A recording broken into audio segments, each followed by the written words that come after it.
I love that you can make a design out of two elements, and today I want to share with you how to use a little bit of honesty. I've got some lovely honesty here and a lovely bit of Twisted Willow into a nice container to have a lovely standalone informal design. I'm using artificial, but you can use fresh if you've got them because the principles are exactly the same. It's just that I don't have access to these materials, and I've had lots of requests of late on how to do something where you don't have to use foam. The secret to not getting away without using foam is to make sure that you have a container. It doesn't matter what size it is, but as long as there's a narrow neck and then the opening is still, even though it splays out a little bit, as you can see, that does splay out a wee bit, but it's still got the circumference of, or the materials that I'm using are all going to be jammed or tightly wedged down here, and because I've got the opening I can actually spread it out a bit. But I really do love that you don't have to have these grand arrangements, and just like the way that life is now is, I would say it's more 70s inspired with the lovely dried materials that are all coming back into vogue. So this is the design I want to share with you how to make today. Give me a few minutes to strike it and then I'll show you how to put it together in about 2 seconds flat. Let's have a look at this container. This was my nan's container and I found it in her shed when I was cleaning out long after she had been gone from this planet, and I found way at the back a whole heap of containers. Now I've tried to find things to do with this container. It looked good with daffodils, and it looked good, not daffodils, with gladioli and with long tall flowers, but it really never did very much until I discovered, as I said, the lovely dried material that are all coming online. Now it was a hideous mustard colour that didn't really match my house. So what I've done is I've just got my milk paint, or you can either the milk paint or you can use the chalk based paint.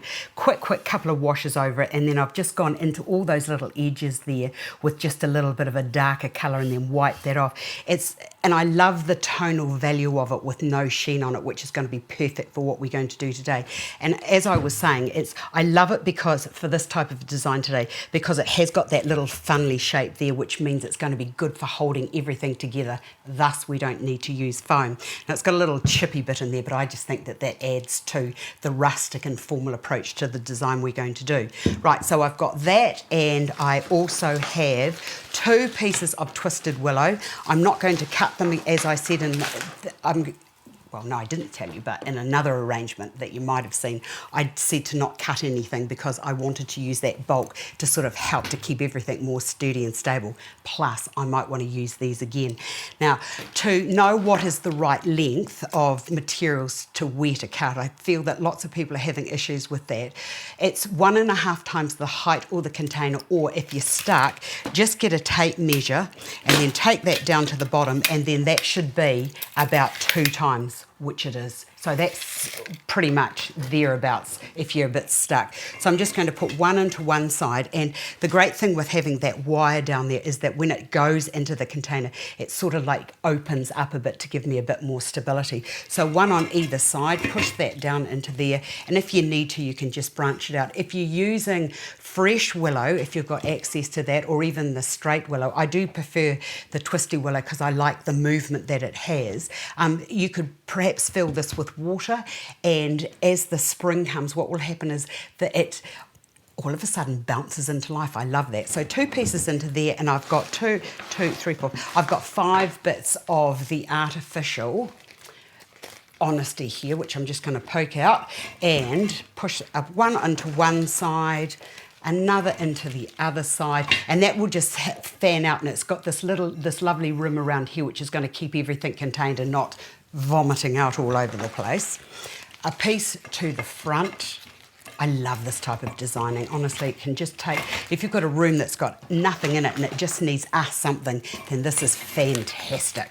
Bending that out that way, that's a wee bit too far out. And then I've got one last piece, so I'm just going to press and insert that down into there. How is that for easy designing?